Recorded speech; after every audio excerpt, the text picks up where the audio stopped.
Hi అండి. ఈరోజు అయితే టమాటా పప్పు అయితే చేస్తున్నానండి. సింపుల్గా చూడండి ఎలా చేస్తానో. టేస్టీగా చాలా ఉంటుందండి. సింపుల్గా టమాటా పప్పు చేసుకోవచ్చు. ఇదైతే నేను కొలతతో అయితే తీసుకున్నానండి. 2 గిలాసులు సగం అండి. ఒకసారి అయితే నీళ్ళు పోసేసి మంచిగా వాష్ చేసుకోవాలి పప్పుని.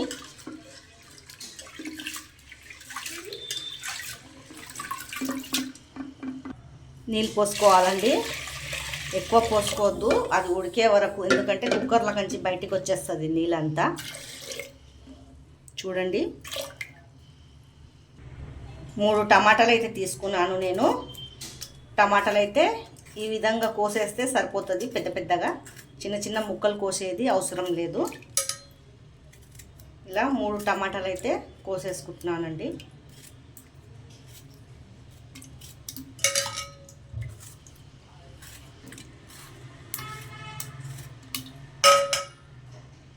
పసుపు వేసుకుంటున్నాను.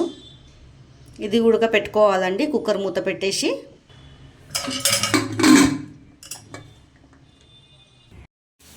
ఇక్కడ వచ్చి చింతపండు అయితే తీసుకున్నానండి, నానేసుకున్నాను. ఎండిన మిర్చి, ఎల్లిపాయలు, కలెమాకు అయితే తీసుకున్నాను పప్పు గురించి తాలింపుకండి. ఇక్కడ వచ్చేసి అయితే పప్పు ఉడికిపోయింది. దాంట్లో కొద్దిగా నేనైతే కారం ఎక్కువ వేసుకోలేదు, కొద్దిగా వేసుకున్నానండి. మనకు రుచికి సరిపోయేంత కారము. చూడండి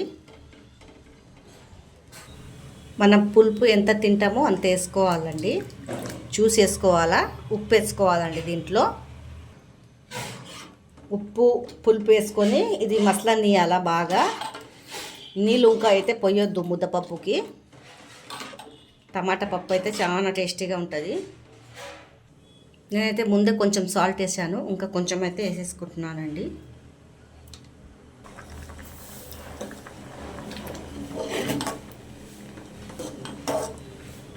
ఈ పైన ఇట్లా పొంగు వస్తుంది కదండి, కొంచెం తీసేయాలి ఇట్లా పొంగు. ఎందుకంటే చేదులాగా అనిపిస్తుంది నాకైతే. నేనైతే ఇట్లా పొంగు వస్తే తీసేస్తాను. 2 కలెమాకు రెప్పలు అయితే వేసేస్తున్నాను. పైనుంచి చేస్తే వాసన స్మెల్ బాగా వస్తుందండి కరివేపాకు రెప్పలు.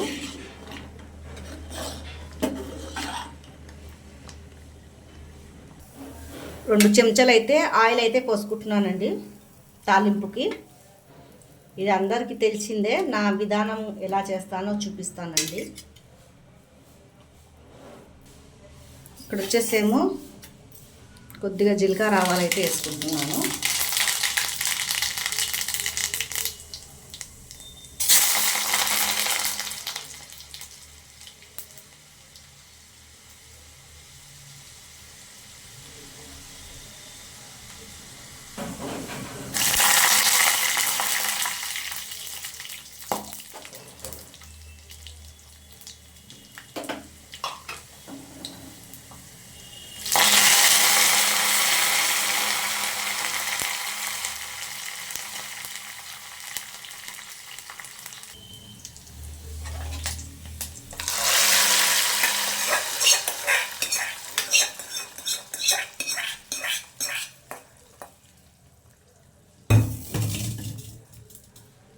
వేడివేడిగా టమాటా పప్పు అండి, చాలా టేస్టీగా ఉంటుంది. చపాతీలు ఎంబడైనా అన్నం ఎంబడైనా చాలా బాగుంటుందండి. మీకు నచ్చినట్లయితే లైక్, సబ్స్క్రైబ్ అయితే చేయండి, షేర్ చేయండి.